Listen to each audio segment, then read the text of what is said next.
Hey, this is Glenn, and today on Infants on Thrones, I sit down once again with psychotherapist Josh Neal. I can't put up with being a coward anymore. To continue a series of reflective discussions about what our ongoing experience with the Mormon faith crisis has been teaching us about our own mental health, vulnerability, authenticity, acceptance of reality, and the power that we all have to create emotional well-being through all of it. I can't cope with abandoning my own original thoughts anymore. I am disgusted by it. I'm sick of it. I want to stand by my own fucking original thoughts and own them. They don't have to be right. They don't have to be perfect, but they're mine. And I'm not going to deny them. And that's a beautiful human act. It's accepting your own generative, creative process and standing by it and not letting anybody...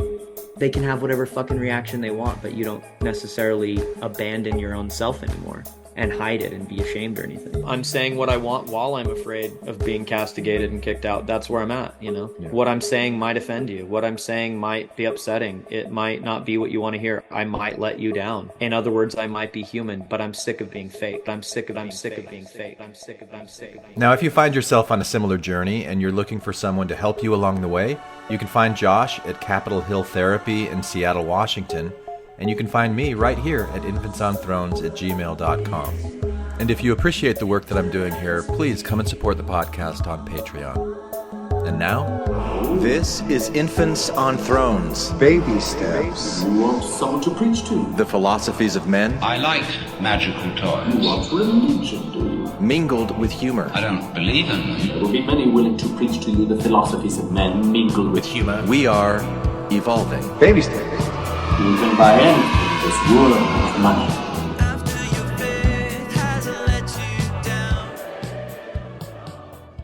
Look for the good in everything. Look for the people who will set your soul free. It always seems impossible until it's done. Look for the good in everyone. All right, Josh, you said we should just start recording then. Yeah. Well, you were talking about some really interesting stuff about your week that I just thought, if I'm going to be interviewing you, I'd love to start on it. It sounded already rich to me. So, okay, well, kick us off, because this is going to be the first thing that people hear after whatever introduction I decide to record after I listen to what this conversation is. So it's kind of like an Ouroboros. What is that thing? The snake eating its tail thing? And I've been watching Loki season 2, so I'm into this whole time loop thing right now. But yeah, so you had asked me if there was anything really that I wanted, any direction for this conversation, and I kind of don't. I really just want to be open to it. And you had given me a challenge. I don't know if it was a challenge. Maybe it was just like, hey, can I give you a Gestalt tool at the end of our last conversation? The other thing I'll say, if you're open to it, is just a reflection on a Gestalt technique regarding what you were just saying. Are you open to this? Oh, for sure. Okay. The goal is not to get out of your head. Right. The goal is to notice if you're there and share it as you did. And then you're present again. And you're present with me at any moment where it's actually happening. Yeah. And that can keep you in the moment, is not to be in the moment in a certain way, but to honor however you are and however you come into the moment, including when you're in your head. So I've been focusing on that a lot this week. And that's the point where you say, let's just start recording and get going on this. Yeah. I mean, it's interesting to me because I'm here to interview you, at least in part. And so that's for the listeners to know kind of what we're doing today. And the content of the interview is really interesting to me because it does kind of follow a Gestalt idea, which is the main goal is for us to show up. Mm-hmm. And so you said, I want to be an empty vessel, and I want to basically practice showing up. Yeah. And so I thought we're already getting into it then, because those are the parameters of this discussion, is really empty vessel. Yeah. So for you to ask me at the beginning of it, like what direction it wants me to go, it like takes me from being an empty vessel to like getting into that, like, oh no, I'm trying to control things. Yeah. And so I'm okay, I don't want to control things. So I'm turning it over to you, Josh. Yeah, well, that is the direction that we'll go then, is just the idea of noticing ourselves in the moment, and kind of noticing. One of the things that I do that you remind me of when you talk about this is I'll be planning in my head, or I'll be thinking about what I'm going to say next, or Yeah, I'm rehearsing a little bit in exactly. my mind. Yeah.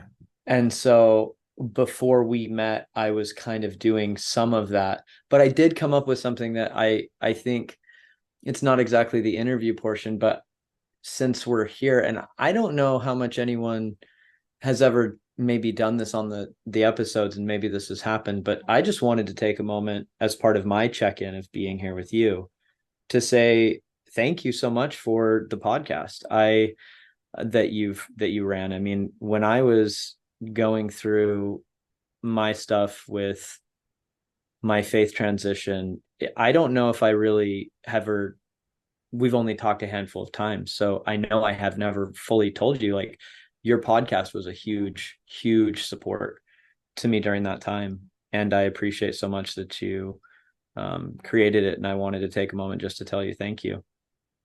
I appreciate that.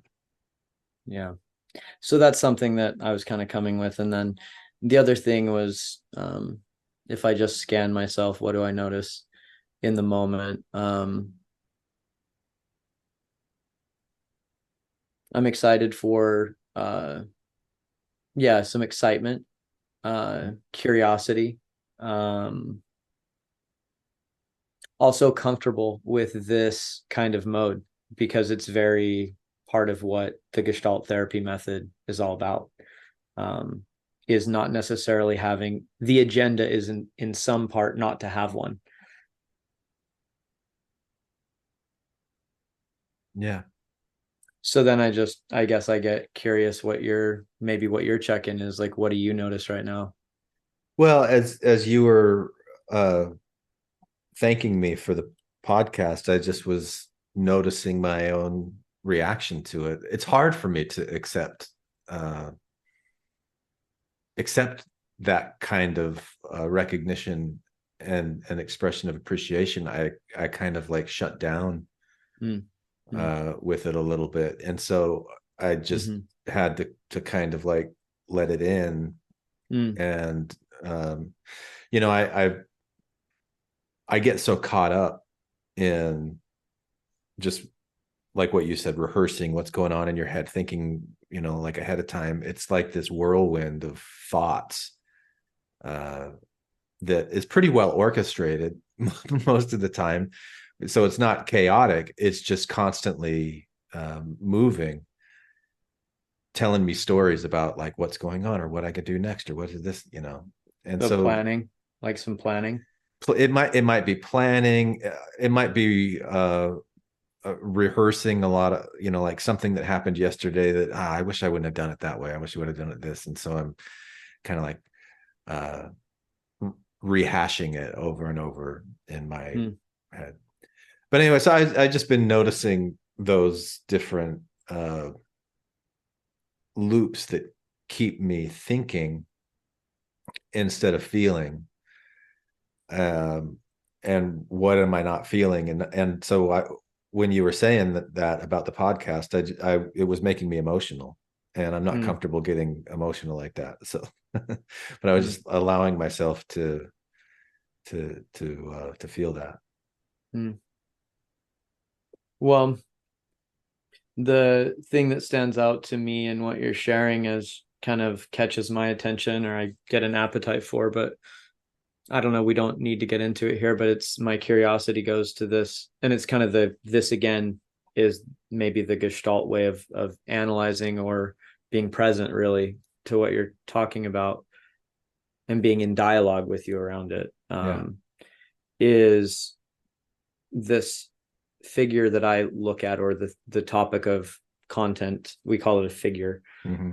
is the shutdown and that process and the emotions you felt, and to describe what you notice happening, to kind of invite yourself to look at that in a open, completely suspended, empty vessel way, to take it in as novel, and and have your own curiosity, and to just make contact with what came up, and maybe take some time there would be an invitation, a place you could go. So when you say that, are you saying like not trying to explain, not trying to understand it? Like, here's why this is there. Here's what it could mean. Here's what I could do about it. Right, But right. just like Take it recognizing, in. oh, I feel like this kind of constriction in my chest.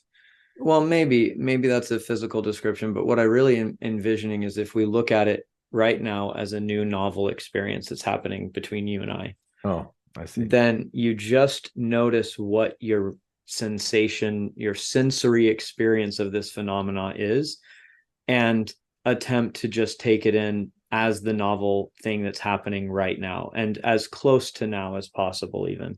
So if you kind of remember back, or I could say some things again, then you get to have that experience, or something's going to happen, and you're just relating to it presently to experience it. And if you want, you can describe what you notice. This would be the dialogue about this process that happened, where you felt an emotion when I was thanking you, and you had a reaction to that. Are you asking me to do something right now? I'm not sure. Well, I'm giving you a thing you could do, which is a Gestalt thing, which would be to notice what it's like to experience that process, and to give your attention to it. And if you want, you could describe what you notice about it. That would be the kind of figure of exploration, is just exploring that experience. Like, you would notice, what was the emotion? How did you sense the emotion? Where was the emotion? What was it about? At what point did the reaction of shutting it down or dismissing it, and how did that happen? And how does that feel?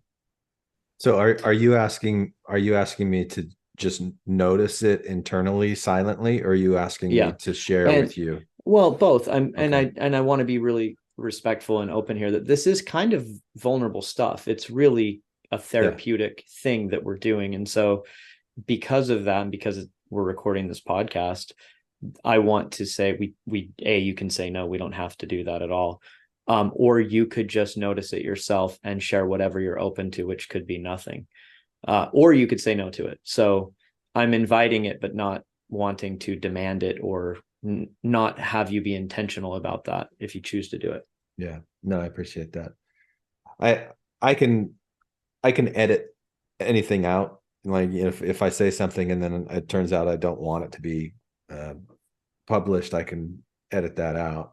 Mm-hmm. I certainly am aware that, like, I have a persona that is, the mic is on persona, and a persona that the mic is off persona, and that kind of, but it's kind of like a hyper awareness. Mm-hmm.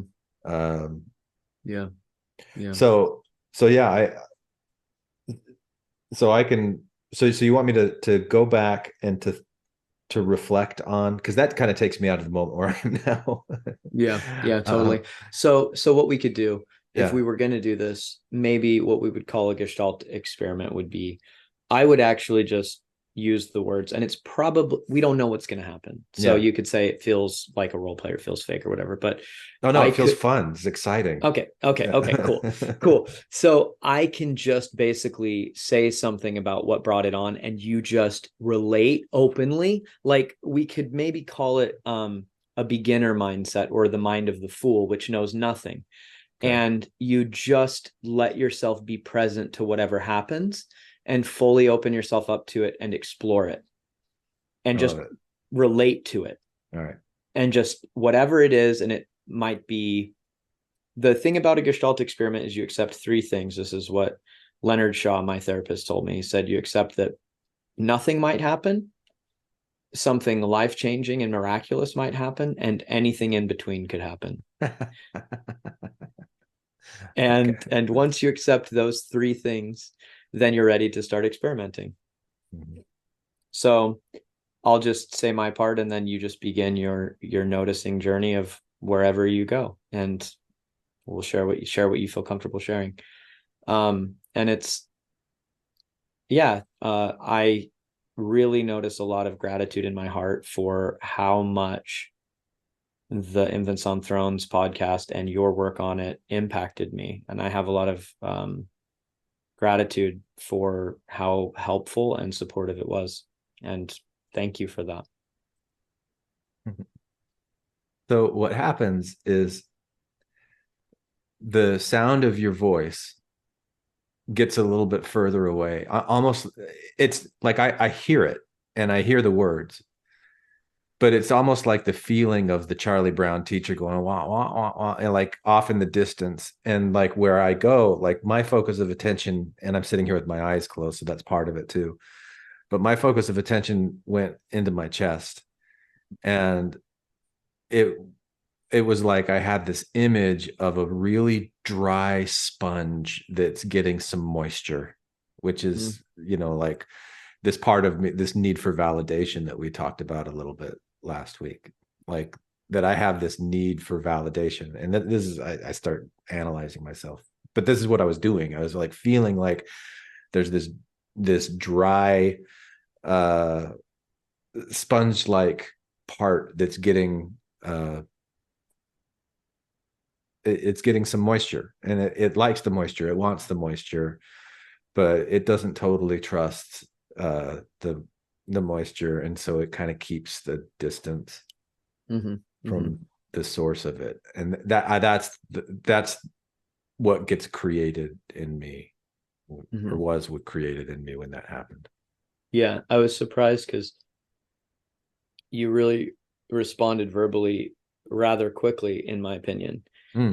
And so it made me realize that. And then when that was the first thing I noticed. And then when you started to talk about what your experience was, I realized you were getting clear on something significant to you fairly early when I was talking, or already knowing what it was. And it was the kind of Charlie Brown wah wah wah wah wah was happening when I was sharing with you. Yeah. Do you remember any point what the last words you kind of felt when you were closer to me before I went away, before it kind of zones out? I can't tell you the exact words. No, it's more of a feeling and a sentiment that I could take a stab in the dark at what you said, but I don't remember the words specifically. What's the feeling and sentiment? The feeling and sentiment was that you really appreciate what I did with the podcast, that it was very meaningful to you, and it touched you. Yeah. And others. I believe you said others, but I don't remember. Yeah. You said others. Yeah. And then I start to or want. Right. Yeah. Yeah. So if there was significant stuff after that it's one of the reasons why I've enjoyed podcasting as much as I do, because I have these conversations with people and they're fun and poppy, but a lot of that is because I'm disassociating during it, because I'm doing the rehearsing of like, oh, this person said this thing, then I can say this in response, and that's funny, or that's interesting, or that's whatever it is that I'm going for. But it kind of like it's pulling me out. And so when I go back and I re-listen to conversations, I hear things that I didn't hear the first time through, and it gives me a different perspective of the experience. So I'm able to experience that moment again. Anyway, what kind of things do you notice when you go back and listen? It depends on the conversation. Like I noticed when I was listening back to the Mormon Cred discussion from like 9.5 years ago, times where I wasn't completely listening to what the other guys were saying, because like I was tripped up on my own stuff. But I don't remember this. I don't remember the specifics in that, but that's something that I noticed the other day. And so it's on my mind right now. Well, I'm thinking about a couple things now that I'm interested in that we could explore. Again, in the Gestalt way, it would be, we could stay with our experiment, kind of return back to this event of feeling appreciation and gratitude for your work on Infants on Thrones and how it impacted me and your reaction to that. And the other thing is that you're kind of discussing is this experience of listening to yourself and noticing when you might have been maybe not listening to people as much because you were planning already, and how that was to just notice some of your own process around your rehearsing and planning and interacting. And in a way, I think, being a more, maybe my meaning making of that I'll just share with you is the professionalism required to kind of keep a thing moving, and your focus on that also being part of what is also happening, or at least one of the ways that process functions is it's useful in that kind of an event,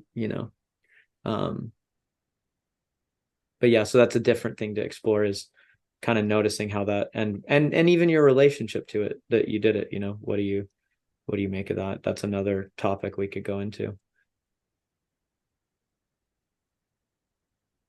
Are you asking me to choose? I'd prefer you choose, or Okay. just note, or notice what it's like to choose, because that's even more kind of meta and in the moment, is what's your reaction. And yeah, I'm inviting you to look at what's your, the word I would say is your appetite. What's your appetite for one of those?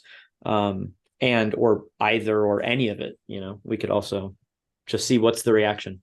Well, I was paying attention to my reaction as you were saying those things, and like I get impatient really, really quickly with things.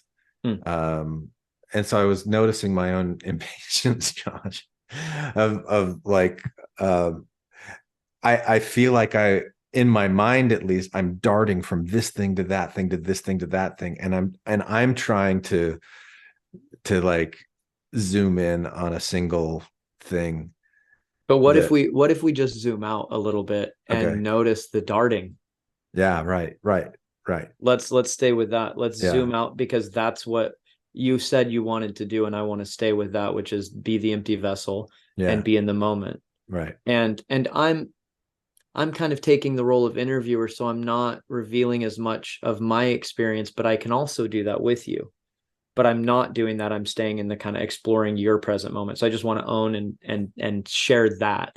Yeah. Because that's kind of how I'm doing this right now. And it's cool because when you asked me earlier, like what would I want to do, like I'd want to be on the couch, like cool. You're on the couch. Yeah. Yeah, you're on the couch. Yeah, because that's how we're doing it right now, because I'm not and I'm taking that position, but I can be even more dialogic, which is maybe meaning, or in the part of the dialogue I can share more of my own experience, if that's ever relevant. But yeah, I like this mode too, because the goal for me was to give an interview to you. Okay. So the darting is the thing we're talking about as we're arriving. So again, back to the thing you brought up at the beginning, when you're just paying attention to yourself, whatever becomes the most dominant thing that takes the stage, that's what you want to notice. And that's how you remain present. It's not about what's on the stage. It's your ability to notice it and become present to it. And so the most recent thing that's become the central part of what you're doing is noticing a process of darting and impatience. Yeah. And I have this deep suspicion that it's a coping strategy of distracting myself that's been like created and well rehearsed over a lifetime, basically. Yeah.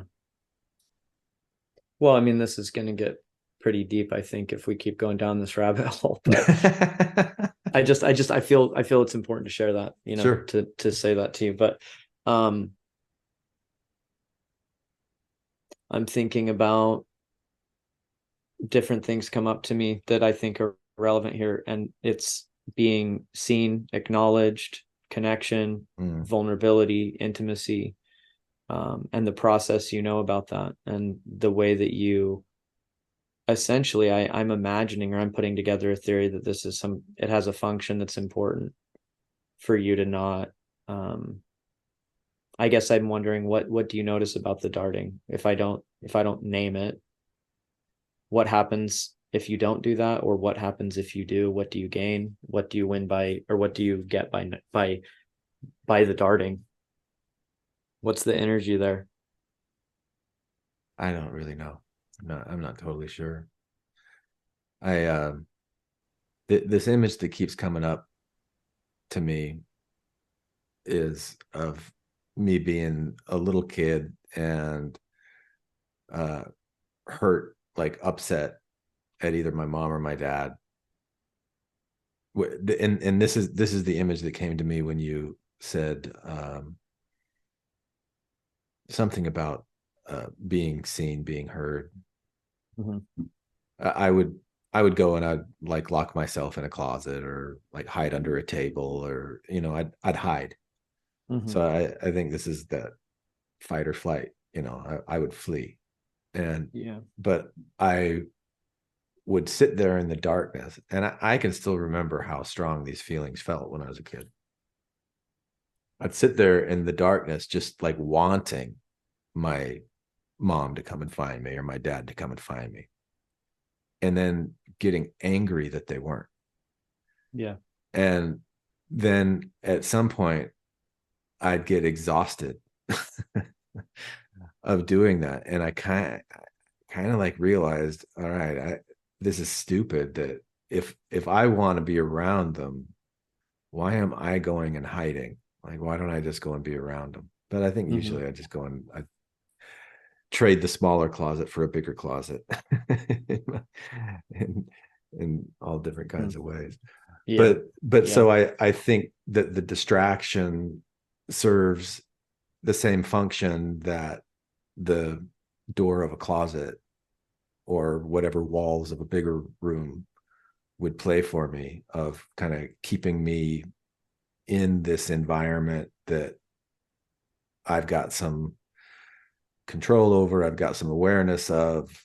uh, I feel safe here because the question that you had, if I let down the distractions, if there's just kind of like nothing, then what happens? Then there's that fear of I don't know what'll happen in that case, but it seems like I should avoid it for some reason. It seems uncomfortable. Mm-hmm. Mm-hmm. Hmm.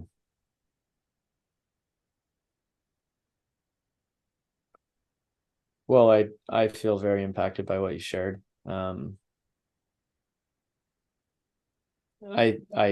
thinking about you, um, especially this idea of trading the smaller closet for the bigger closet, both literally and as a metaphor for an attempt to be vulnerable and authentic, and maybe even have an intimate connection. I know we talked about that last time, uh, and I'm thinking about this process that you're getting, or at least comes to my mind, or the process I see is something happens between you and a parent where they've hurt you or you feel hurt, and you're removing yourself and you're trying, hoping that they're going to come, and they don't, and you get exhausted, and you kind of more or less just stay hidden. And there's some want, there's some need, there's some fear. Um, and when I hear that process, I also notice a similar past in me, actually, Glenn, that I used to do a very, very similar thing, specifically with my mom, where I would become hurt or have my feelings hurt, and I would just go hide in my room. And I would be wishing that she would come to me. And usually she wouldn't. I think maybe once or twice I remember her doing that. And then I remember just sometimes crying and falling asleep, or other moments of that. And I have some awareness about my own process there, but maybe I'll hold off and hear how that is for you when I share that, both a reflection on your process and my experience that's similar. I appreciated hearing it. Yeah, I I suspect that it's very common experience that a lot of people have growing up, maybe everybody. Uh, the response to it is probably uh, different, but similar things that we kind of do when we get angry and come up against some kind of coping mechanism. So yeah, when you mentioned that you had a similar experience, it made me think about the conversation that we had last week and different things that you talked about your upbringing, some of the things that mirror, and in other ways, like, I don't know what the term is where it doesn't mirror, but it kind of like I won't dance around it. You when you said last week that your parents made emotionally immature decisions, like your mom moving, and without really considering the impact that was going to have on your kids, that, like, I was the parent who did that to my kids. And so that was a kind of like a little punch in the gut, but not like the first time I've ever been punched there. Like I punch myself in there all the time. But I did that in 2016 when I was living in Indiana and moved back to Arizona, and left my kids there with their mom. And that which, to go back to that little closet in the metaphor, that was me expanding maybe the boundaries of my closet, I guess, but still not really having them out. So that relationship with my kids, and like looking at my own journey of emotional immaturity towards greater maturity, I really appreciated from that previous conversation.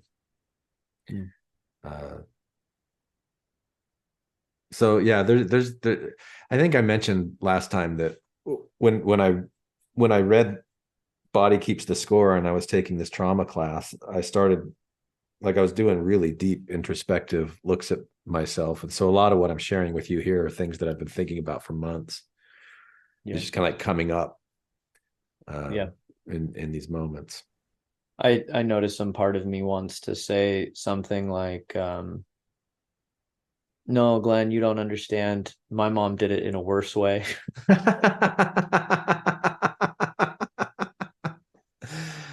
I'm sure she did. I'm sure that's true. and sure part that's of true. Part of that is like, I think some interest in protecting you, and also part of what me believes that I think she probably did actually, and like wanting to be seen in that, of like, no, dude, you have no idea how fucking chaotic it was with her, and how just like completely bonkers it was. And it was just like, even for Mormon standards, it was like, okay, this isn't even Mormon crazy, this is my mom, and she's using Mormonism as a weapon for her own insanity to further it. And who doesn't? Yeah, what Mormon doesn't, man? Yeah, I did. yeah. I still do. Yeah, and I guess people use ideology to further their own agendas. And so that's a more broad human thing. People grab onto whatever they need if they're drowning, you know. And then I have this reaction about, you know, the fact that you said, you know, I punched myself in the gut. That stood out to me, that process, and I felt sad hearing that.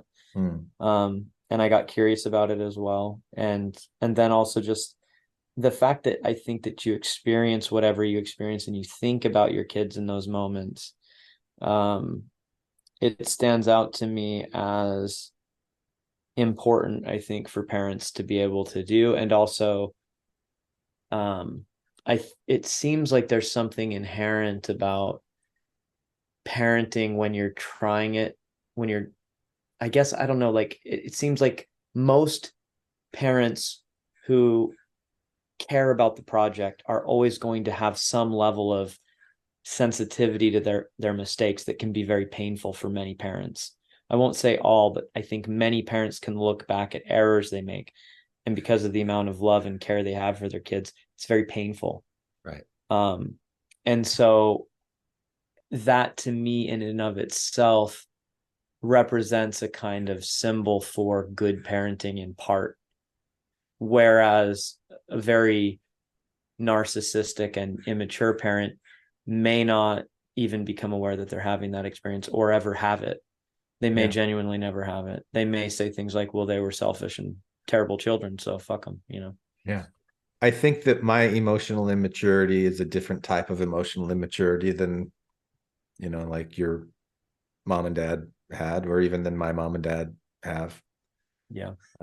It's different than my ex-wife had, but it's still emotional immaturity, and it's the learning, the recognizing of it. I feel like it's been empowering, because and it's one of the reasons I'm so excited by the Gestalt part of like recognizing in the moment when I'm experiencing what I'm experiencing. So I came up with this formula about 2 years ago, that I wanted to run by you. So I'm glad you asked. Cool. X plus Y equals Z is my formula for perfection. And I think that model can be applied to pretty much any situation, where X represents my internal nature, my thoughts, all of the experiences that I've ever had in the past that I'm carrying with me in my unconscious. Like, it's all there. It's been described as samskara in some cultures. That's my inner unconscious mind. That's X. And Y are all these external forces, whatever's going on in the environment around me. And when X comes into contact with Y, it doesn't even really matter what moment that's happening at, it creates a new thing. It's like you said at the beginning of this, if we could think about you and I having this conversation right now and the reaction that comes from it being a unique and novel thing, that's Z. And so X plus Y equals Z all the time. And they're always changing, like what they actually look like. But it's always, my internal experience is a result of what's happening outside of me as it's combining and being filtered through all these regions in my brain that are comparing the information and doing the meaning creating and all that stuff. So it comes up to me in the moment. And that is a pretty good indication of what X is and Y is and Z is. For like, I can just be in that moment and realize, okay, the reason I'm responding right now isn't just because this thing that came up, like I think this is the reason. Like, the reason that I think it's the reason is because there's things I don't understand, like tons of things I don't understand that have gone into creating this. And so it frees me of feeling like that's what I have to react to and that's what I have to respond to. Does that make sense? Well, I have some questions. All right. So I think I follow it, by the way. Okay. It's kind of this empowering view that you're not just reacting and responding to the environment, but there's something about, I'll restate what I heard so you can clarify, and then I'll ask questions. Yeah.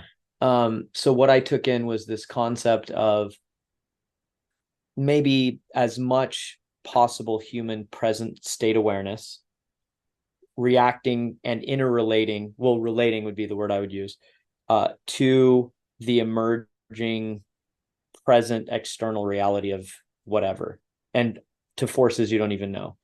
And then in that interaction, when those two are happening in this present moment, it equals perfection. Yeah. Yeah. Perfection, whatever the result is of the external environment and the internal environment coming together, that it's a perfect result. Like that's what happens when this happens. Yeah. So that was actually my first question. So it seems like I understood what you shared, at least sufficiently enough for you, right? Yeah. And so then my question is, what do you mean by perfection? What does that word mean to you? Yeah. That's the important place to double click on that, I think. Yep. Because by perfection, I don't mean like the ideal thing that I wish would happen, but isn't what's actually happening. Perfection is what's really going on, what's actually happening. It's like the gears of reality that are turning together, that are creating, like, this is what happens when this meets this, not I wish it was different. And I think a lot of times perfect is used as an unattainable ideal. Like, wouldn't it be perfect if we lived in a perfect world, as if we don't already live in a perfect world? We already live in a perfect world that is in complete homeostasis of all of the forces that are part of it. Yeah.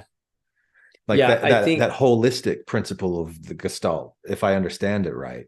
yeah, what I'm hearing and how I just thought of your formula is it's actually in reverse based on what I hear you saying. Mm, Is you're actually trying to describe what perfection is by the formula. So in my opinion, it should be y equals x plus z. mm. Perfection is by definition the moment of pureness is always inherently that. Okay. This that's how I'm understanding you describe Yeah. it. Yeah. Is that by being fully present, relating in the environment in this optimal way, that inherently is in itself what is perfection.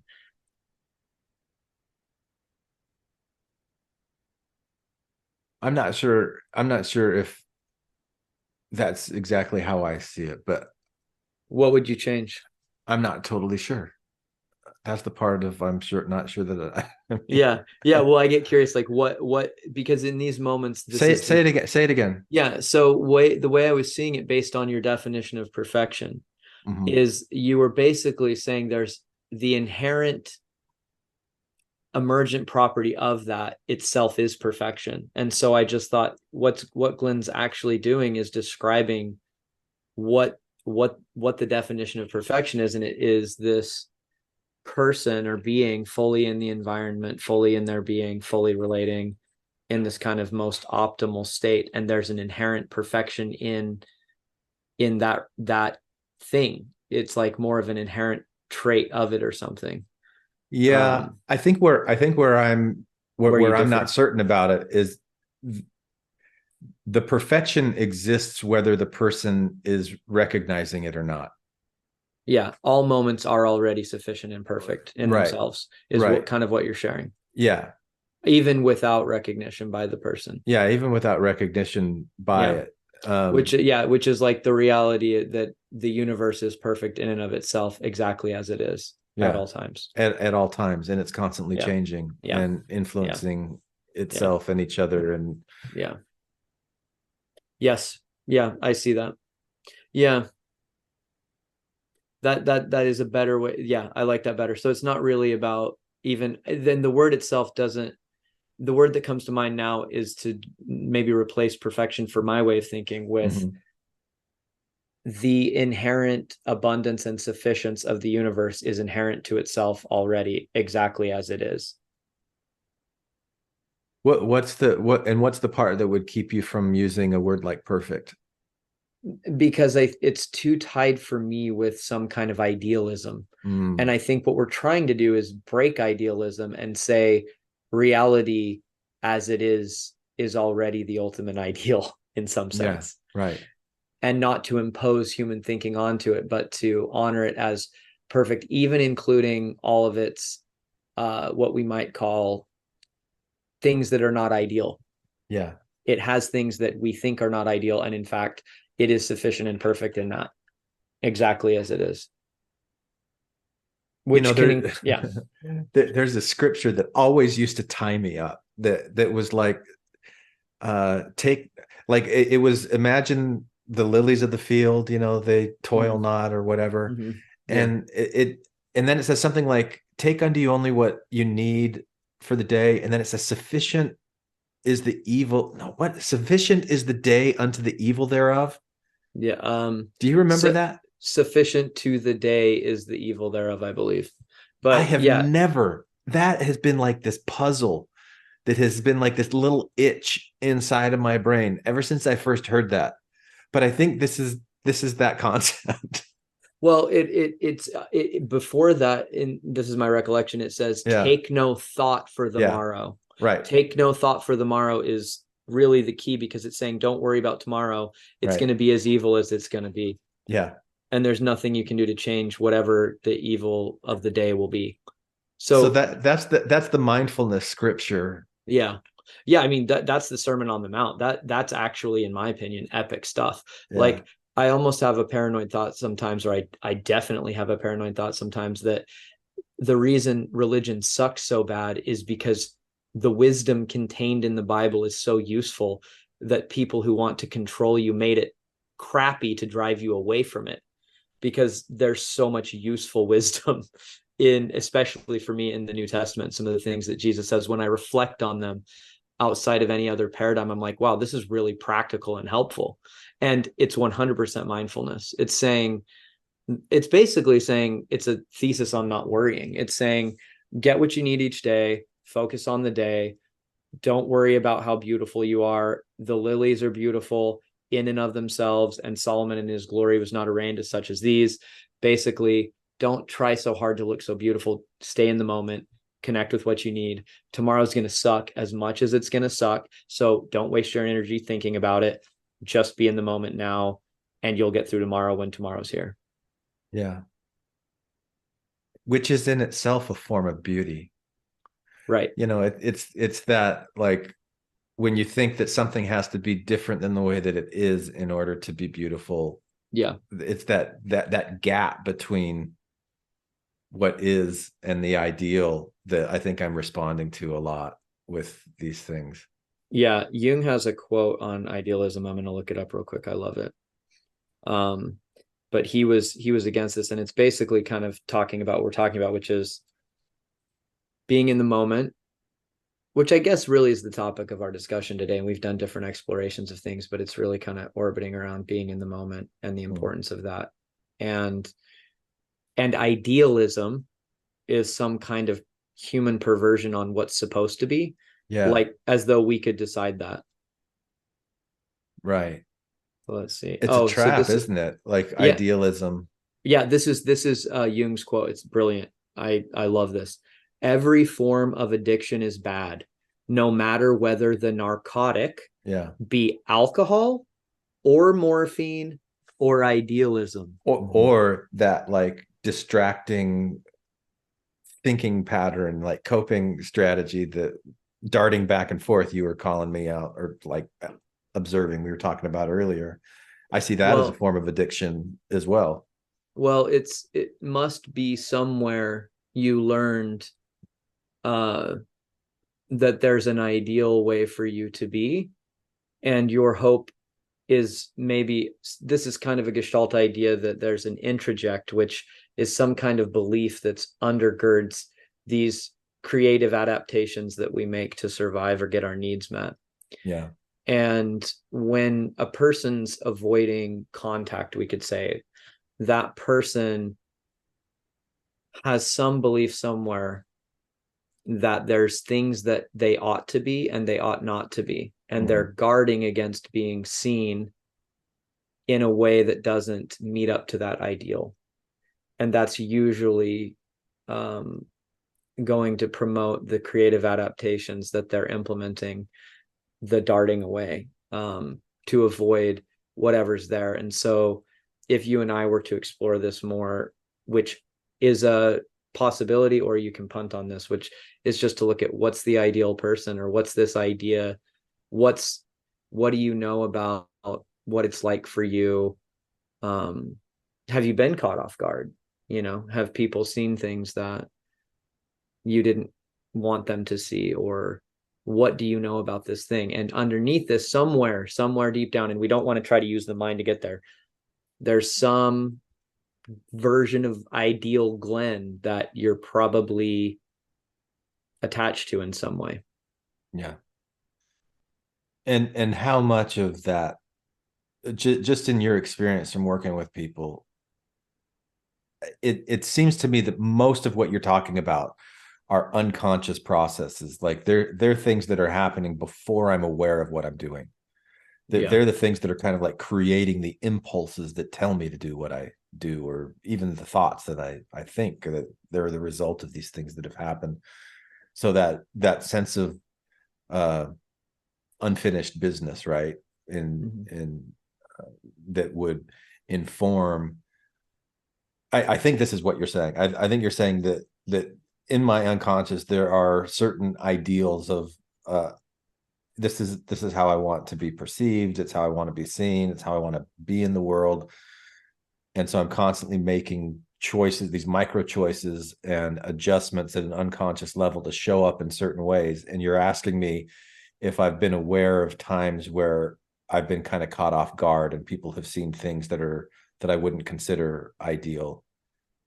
Yeah. Yeah, and I'm not super satisfied with that way of going at it because it's not really representative of the Gestalt method in a pure way. Because it's going What too much like it's too in much to in the create a mind. story. It's too much in the Yeah. mind. It's Yeah. it's it's too much of this thing. And so it's kind of talking about theory, which is we hold this idea that there is probably an ideal Glenn that you're attached to in some way. You have Mm. some kind of relationship to this ideal Glenn.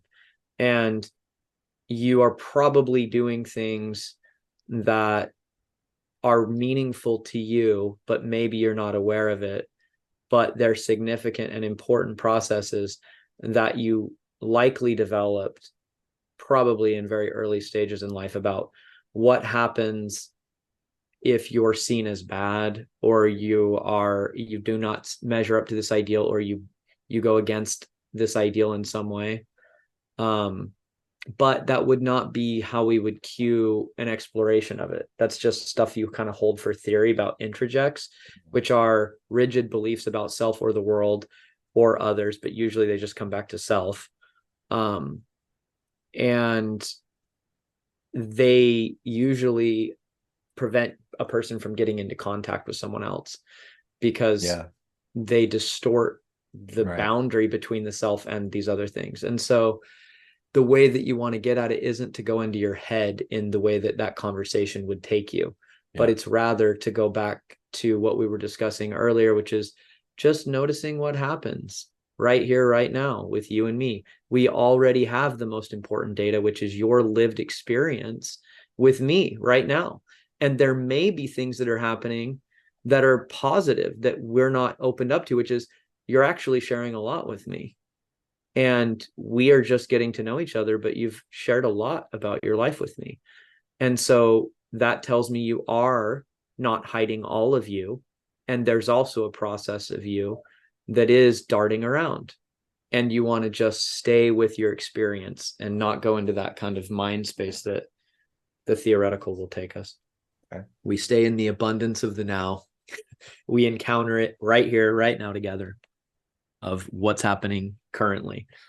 Yeah. So I've emptied out my vessel. So that's what's happening with me currently. Cool. I'm just listening to you. Yeah. I have in the back of my head that we're on the podcast, so I can't fully let go of that. It's present with me. Yeah. And then there's part of me that's like, I kind of really just want to be here with Glenn. And what I mean by be here is not pay attention to the podcast, not pay attention to what I'm doing in the kind of gestalty way, and just be more kind of sharing more like a equal, like being as equally present and vulnerable. That's kind of what I'm noticing. That's my own desire. And I'm also just appreciating your process as you're exploring this. I appreciate it in the sense that I see it as a pretty rather somewhat advanced thing to be able to be with yourself in that way. So I have an appreciation for your capacity to notice yourself. Yeah, I appreciate that, Josh. Yeah, from the earliest days of Infants on Thrones, and I think even with Mormon Expression when I started podcasting, because I was coming into podcasting from an experience as a folklorist where I viewed myself as a participant observer of Mormon culture, and I'd study it. So I was like studying it from the inside. And I would do these interviews, and I would record the interviews and then listen back to the transcripts of the interviews. And it was very similar stuff to what I ended up doing with podcasting. So I always kind of viewed myself as a participant observer, ex-Mormon, going through this thing where I didn't have any problem being the subject of study. Like I didn't feel like I've got to one of the early conflicts that we would have as a group of Infants on Thrones early on was, what do we keep in and what do we edit out? And a lot of the decisions seemed to me to be made from this place of, well, there's an ideal self that I don't want people to see. If I, so I can't, I want to edit this out so I appear this way instead of that way, kind of thing. Mm-hmm. And there were, like conflicts that some of us would have over, like, well, that's stupid, you shouldn't do that. That sort of thing. But my position through all that, and where I feel like I am now, I've always been happy to put myself on the, like, underneath the microscope of at least what my experience with Mormonism has been, how it's impacted me. And I know it's different than how it's impacted others because I've lived a different life and all that stuff. But so to do this and to have these vulnerable moments, I think this is what you were talking about when you were saying it seems advanced to you. I feel like it's an extension of that graduate study that started with folklore back in the 90s for me. Really, it's been a long time. The kind of ability to notice one's present moment experience is a skill that you develop by doing it. Yeah. And people have more ways of doing that when they've done it more, and they have kind of a more advanced ability to zoom out and notice their process and recognize that process. Yeah. And that comes in part with practice. Yeah, it does feel like it's been a really invaluable experience, creating all these podcasts and listening back to them for as long as I've done it, for that very reason. Just that Yeah. So where are you at right now, Josh? I was thinking about, funny enough, I think a lot about this idea that we're discussing in my personal life, which is kind of essential to the experience of Mormonism, of leaving it, of this idea of being seen, being in connection to others. I was sitting with these concepts. I was thinking about how it shows up in my own life. I was thinking about ideal Josh. And I was thinking about what happens when two people are doing what we're doing, and how when one person demonstrates or shows up in the way that you're showing up, the way that it impacts me is something I know is it gives me greater courage and interest in doing the same thing. Which is to say, to speak to my own direct experiences, I have my own methods of avoidance as well in me about being seen. And maybe that's really more so what I was talking about was just my own experience, but I was maybe imagining it happening in you. And maybe it's correct, but my own thing is I don't want to be excommunicated again, in a sense. And I didn't even get excommunicated, but I just going away from the church, but being cast out from the in group. And I often feel a lot of my own delicateness around saying anything wrong. So it's funny when you were talking about what the guys were doing, I was like, man, that is my dilemma right now. And I don't want to do it. I don't want to fucking do it. I don't want to be in a goddamn closet or box. I don't want to spend my life feeling like I've been a coward. I want to be able to face fears, and I want to be able to speak whatever the fuck is on my mind. And so I have admiration for you naming your process and looking at yourself as we've been in this dialogue. And it encourages me and it gives me power now to say, I'm afraid. I feel fear to say the wrong thing. And I can at least say that, because that's a thing that I experience. And then without analyzing it or whatever, just share that. Yeah. So I was kind of in that place. That's where I was kind of going with you. Yeah. I've been really impressed with the bravery that, like you've just told me off air. You're like, yeah, we'll just do anything. Just fuck it. I'll lean into that part that, like, yeah, I've got this self-censoring thing where I don't want to say something that's going to invalidate my authority in other people's eyes. Yeah, You know, yeah. like I don't they're want, yeah. Yes, I don't want to become the bad object. I don't want to be whatever, someone thinks is some kind of fucked up thing. And yet I also I read somewhere it was like, if you want to be a good person, just start being the person you pretend to be. just like And really start being the person you pretend to be. That's funny. actually be the person Yeah. you pretend to be. And I want to be the person I pretend to be, in the sense of, I want to be brave. I want to speak out when there's risk, and Mm. to own that and to be respectful, but not to deny my own self-generative creativity, which emerges from me all the time and is unique to me. And it's like mother's milk. If I hold it in, it hurts. And I'm sick of that. Mm. It needs to be expressed. It needs to be generative. And I get in touch with the excitement of that and this opportunity and possibility, and it scares the hell out of me. And I want to admire the person I'm becoming. And that's part of it, is to not stop with leaving Mormonism. I want to leave whatever bullshit I don't agree with. And I want to speak whatever the hell I think whenever I think it, because it's my thought, not because it's right, but because it's true from me. But you're having this X plus Y equals Z experience right now, and you want to be able to share that Yes. and not have people go, that's not Z, this is Yeah, Z, because exactly. this is my Z. Exactly. Like, oh, Exactly. yeah. Yeah. So I was, yeah, you brought up a lot of that. And I was just thinking of naming processes, being in the present moment it's the most alive thing you can do. And it's scary when there's stakes involved, Yeah. and there always is. And so again, there's a wish for me that by us doing this, we show people a way to show up authentically and honestly. And we kind of have these, experiences, and between you and me, we have them, and then other people get stronger and are able to do more of it themselves. Yeah. Yeah. There's two images that come to mind in what you're saying. One of them is a t-shirt, and the other one is a song.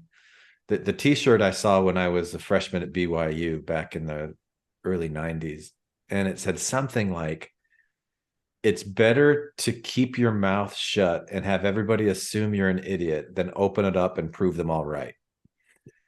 And I went, oh, I like that shirt. That's a good shirt. Unfortunately, I always seem to be the one that opens up my mouth and, like, gets shit for it because I get myself in trouble. And so several years after that, when John Mayer's first album came out, he's got a song on there called My Stupid Mouth. And he's talking about my stupid mouth. It got me in trouble again on a date over dinner. And he like goes through this hill. He's like, that's it. I'm never speaking up again. I'm never speaking up again. And the song ends. And then it comes back. And one more thing. Why is it my fault? So maybe I try too hard. I just want to be liked. I want to be funny. Yeah. So call me Captain Backfire. Man, I love that song. Yeah. So that popped up into my head when you were saying that about the not wanting to show up, not wanting to have your stupid mouth ruin things the way that people see you. That whatever oh, I'm trying to think of the word. It's escaping me. That cash, the currency. That's it. The currency that we create just by the perception that we try to garner of how other people think of us. Right. But my thing that I got clear on, or that became the most fundamental experiential thing in our conversation, is I am afraid of saying something taboo and being ostracized by society. Yeah. And that is what I can share authentically. And then I can grapple with that now and take responsibility for it, which is this: I wish to be brave because that's the badass I want to be, which means now that I accept that I'm afraid, I can choose to take ownership and responsibility for that fear, which is what I'm doing. And my way of doing that is to say, I'm going to practice being here with you, saying whatever the fuck I want, because that's what I want to do. That feels like the cool thing. That to me is what's brave. And that's the value that I'm relating to and finding out about. And it's one that I think is important. And I think that the stakes have been raised on that in a way that make a lot of people, there's a need in our culture for people to stand up and do it, because there's a lot of people that need the support to find it in themselves from something outside of them that shows them a way to do it, so that they can start speaking authentically what their experiences as well. Yeah. Yeah. I appreciate you sharing that, Josh. And in observing my own internal reactions to that, I get nervous that Yeah, same. that then I've got like this savior complex, like that I'm being motivated by, oh, I'll be the example that shines like a light bulb, that's not stuck under a bush or whatever that thing Yeah, was, yeah, like let your yeah. light so shine so that other people who aren't as good as you can someday be as good as you. And I'm like, wait, I thought I was running away from that sort of thing. Is that part of this deeply unconscious ideal that's forming in me, that like, as long as what I'm doing makes things better for other people, then I'm worth something, then I'm valuable. Well, that's interesting, because I think there's a fundamental kind of there's a pivot here that's a kind of a paradigm shift. And it's this shift of between two axes. The one is ideal, and the other one is as I am.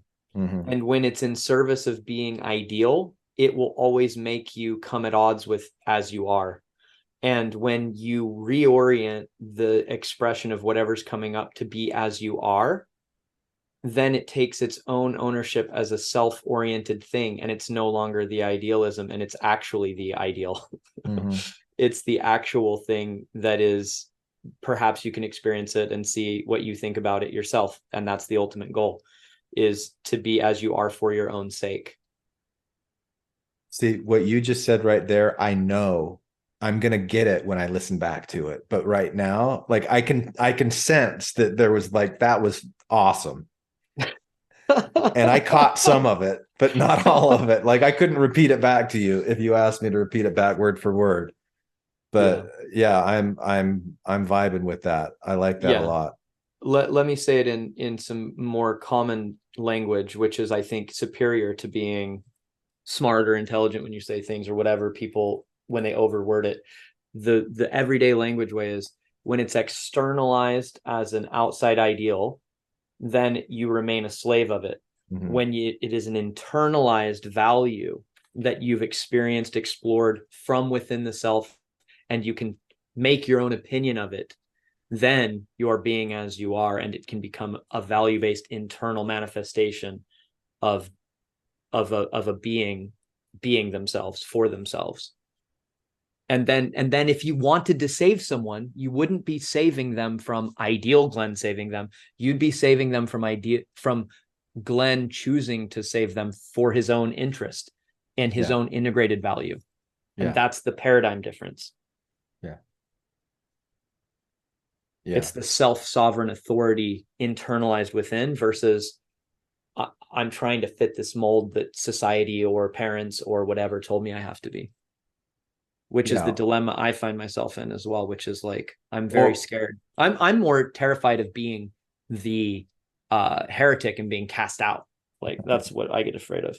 What are you concerned that you'll be cast out of again?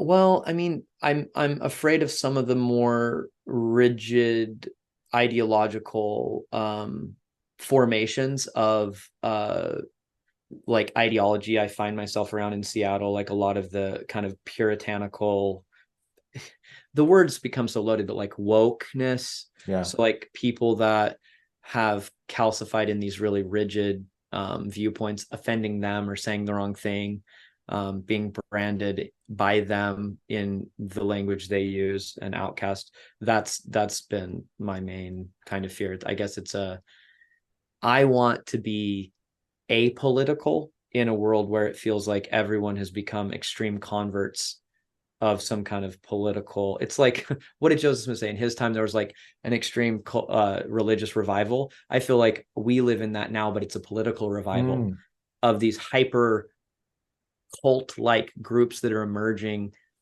in ideological, rigid formation. And if you offend one of their views, they're very happy to make you the bad object and punish you in whatever way they can. So that's where my fears come up. I probably would have more fears around that if I was more aware of it, but I think I've distanced myself from a lot of that. I kind of like, I'm thinking about Dave Chappelle. Like, is Dave Chappelle an example of that? Of someone who's kind of gone against the grain and then been punished. Yeah, the way that he went after certain communities just in his comedy act, but still was saying, hey, look, I'm doing this out of love for you guys, not out of hate, like, but I'm not going to do this anymore. So I'm putting my comedy career on hold until the environment is one where, like, I can come on stage and do a routine like this and not have the same kind of fears that you were expressing. I don't know if you saw the most recent comedy act that he did, but he kind of, it was about 2 years ago, I think. No, I'm familiar with it. I mean, I guess that's a kind of a way of saying it. It seems like when you mention it, I'm kind of thinking in my head, I'm like, well, actually, that's a good example of how it didn't really hurt him, and he did get backlash, and it didn't do anything. If anything, he's more popular than ever, and more people kind of have a willingness to speak on their differences on these topics now as a result. And I think comedians inherently, in order to be good, they tap into the collective unconscious and they bring it into awareness with enough support that you laugh about the absurdities of society. They're kind of a cultural therapist. And so I think the good comedy is always pushing on taboo and kind of leading with where we don't want to, what we don't want to talk about, they force us to talk about, and then they help us laugh at it. And so I think those are good examples of the way in which he did it did garner backlash, and it didn't affect him.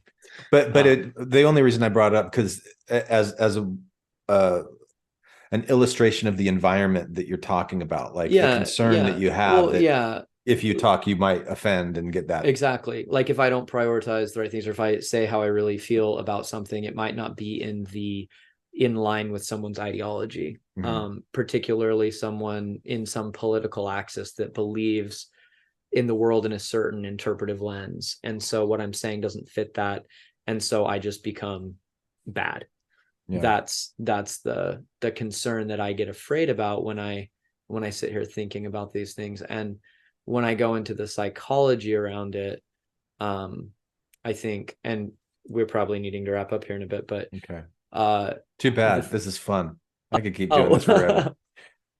Well, the things that come up for me is like my own childhood, and of course it's deeply personal, right? And it's about love, connection, safety, abandonment, wounds, and monetarily, it's about, if I offend the wrong people, how does that affect my business, or how how I do this work, because I don't ideologically align with everybody. I'm much more interested in individual wellness. I'm not so interested in social movements, although I think we should observe them and analyze them, and I think we should be aware of them.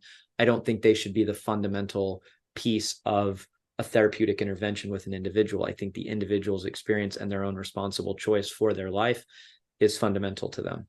And so when I stay more strictly purely that way, and I don't get involved in social agendas as much, I get afraid of, am I wearing the right ribbon or whatever, or so, just by not putting on any ribbons, you're I don't want yourself, and I'm anti-ribbon, to be clear. I really think I didn't become a chef to end world hunger. I didn't become a psychotherapist to make the world a utopia. I don't give a fuck. I don't care. I have no interest in utopia. I only have interest in individual wellness within each person that I see and I treat, to improve their awareness so they can live a more responsible and therefore intentional, meaningful life that's more integrated with what we described as perfect. They're connected to their present self in their environment, meeting their needs and thriving and developing in a way that's more authentic and beautiful for them. That's my goal. That's what I feel is precious to me. And in fact, I do want to defend it from people that I think want to turn it into a different agenda, which is to colonize people's minds for different political agendas and make them become activists, which I think is actually a perversion of my art. When that becomes the goal, I think that's where I have anxiety, because I have anger and I have suppressed it. And it's making me anxious because I want to defend the beautiful art of the healing art of psychotherapy and the Gestalt method. I love that, Josh. How much time do you have? We can go longer. Okay. I just thought I thought the meeting was Yeah. 2:30, so I was just wanting to mind. I'm Oh, very I mindful appreciate of it. time, like as a just kind of an Yeah. agenda that's always for me. Okay. I appreciate that. I just have this one area that I want to explore, which might lead to more, but I need to wrap it up too. Yeah. Okay. Eventually, but I've still got 10, 15 minutes. So you reference back to Mormonism as being, you know, like you said, you didn't want to be excommunicated again, even though you weren't excommunicated, but just like symbolically, that was your community. You know, the threads of connection were intricately interwoven into your life, Mormonism. Right. And then pulling yourself out of that, you're not in that network anymore, but there's ramifications for it, whatever. So with where you are now in Seattle, in this community, how enmeshed are you in that mental health community in comparison to how enmeshed you were in the Mormon church, where you could be excommunicated by Right. Yeah. No, that's a exactly community right. like that? Yeah. So that's yeah, spot on kind of inference there. So when I left Mormonism, it was because of a growing pain of needing more space to be as I am, and Mormonism could not contain that. So it hurt too much to be in that box. And the box I found next was really the Gestalt therapy community. And now I've seen what appears to me to be some kind of calcification of a rigid ideology that must be adhered to, even if your own authentic way of relating and understanding the concepts isn't within that rigid framework. And however, I do believe in this case that Gestalt psychotherapy and Frederick Pearls and Laura Pearls and Goodman, I can't remember his first name, but he was one of the founders, their method still remains excellent and worthy of use. However, it mirrors now the same experience that I had before, which is I'm deeply in these communities and I hold differences about that I've outgrown, and there's an ache to express myself and to be fully me in the same way that it doesn't feel it. And again, this one's more complicated because it's not as clear as it is in Mormonism that this is not something that can fit, but it's looking like there's a battle within inside for the heart and soul of this art form. Yeah. Which it's starting to, what I would like to do would be to address where it's being constricted by ideological bounds that are preventing it to be operating more beautifully and more expansively and more, it ought to be able to look at these things and see them from the Gestalt primary lens and them as secondary, but they're becoming primary and Gestalt's becoming secondary. And so it can't metabolize them well. And I think the system of Gestalt therapy is being jeopardized. And so that's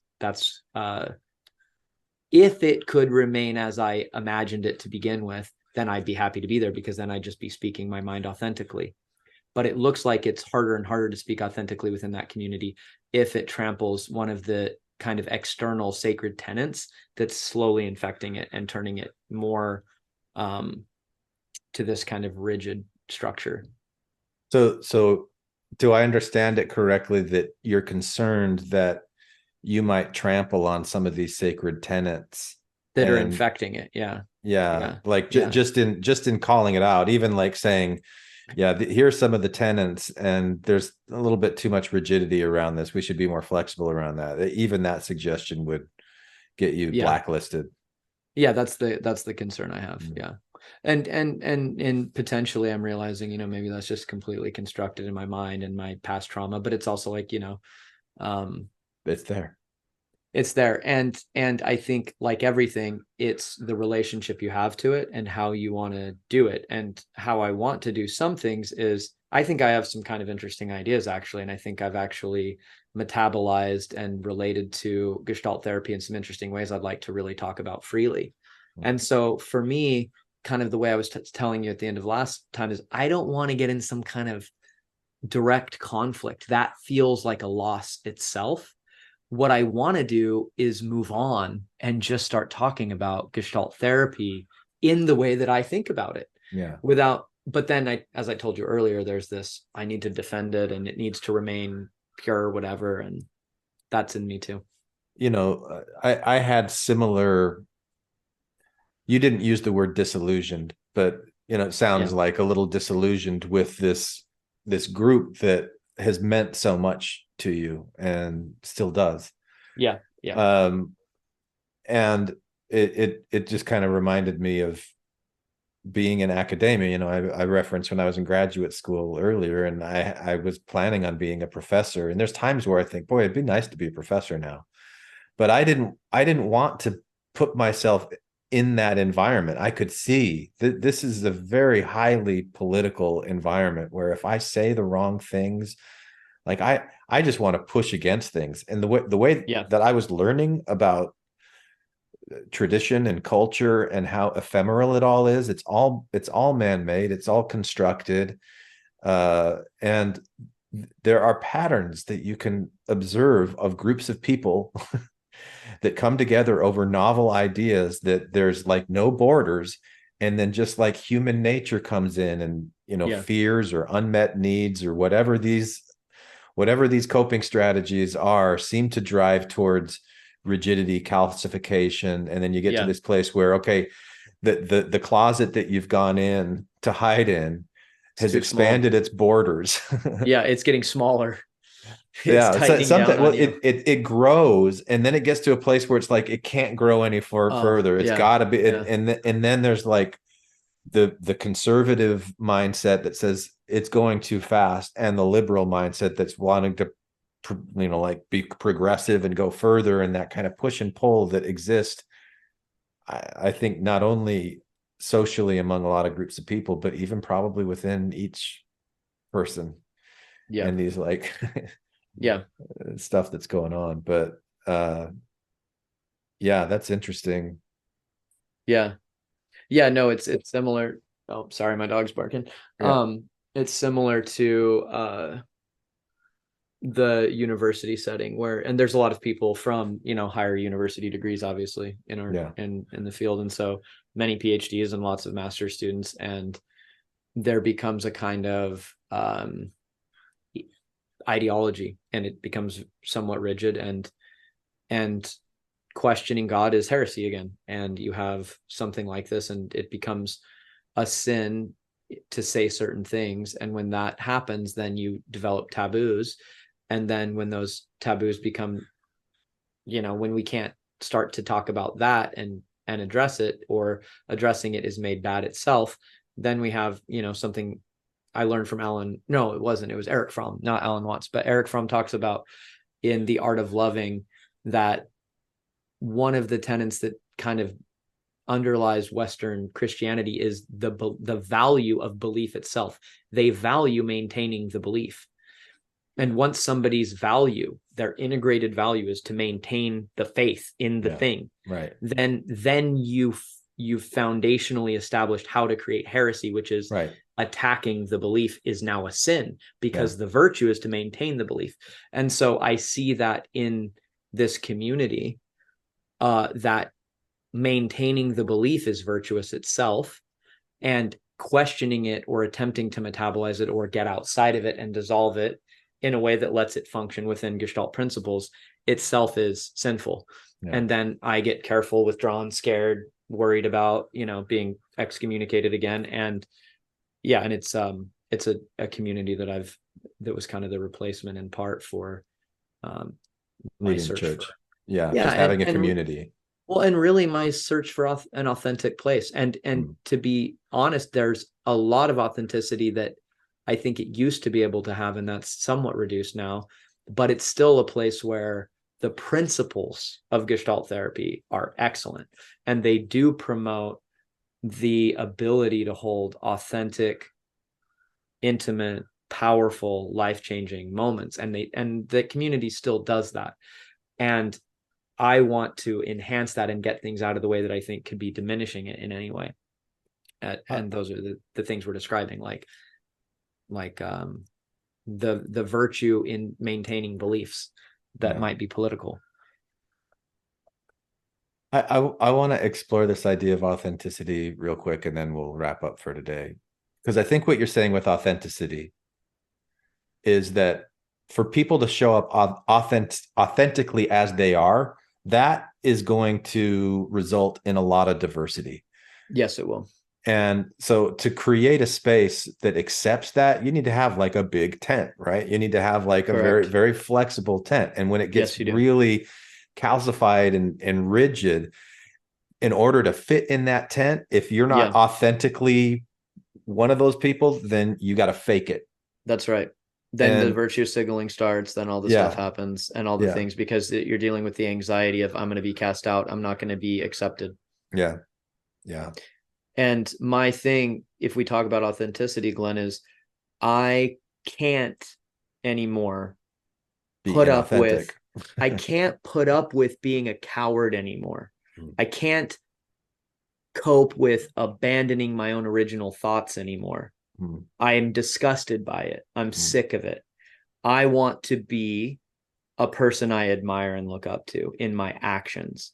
And the way that I do that is to stand by my own fucking original thoughts and own them.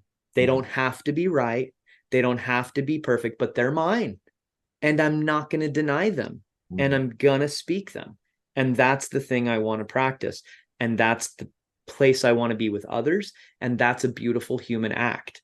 It's accepting your own generative, creative process and standing by it and not letting anybody, they can have whatever fucking reaction they want, but you don't necessarily abandon your own self anymore and hide it and be ashamed or anything. I love that you said that, Josh. I'm going to ask you a really hard question. At least it would be a hard question if I was in your shoes. If any of your current clients listen to this podcast and they hear what you just said, do you have any fear that their view of you would shift and change and that they might not have as much respect for you? No, I don't think so. It's possible, but I don't think my clients would have an issue with it. Because I think, what can I say about my clients? Generally speaking, I think the relationships that I have with them are one that they've seen these parts of me anyway, because I show up in the therapy room authentically. My concern would be more if, I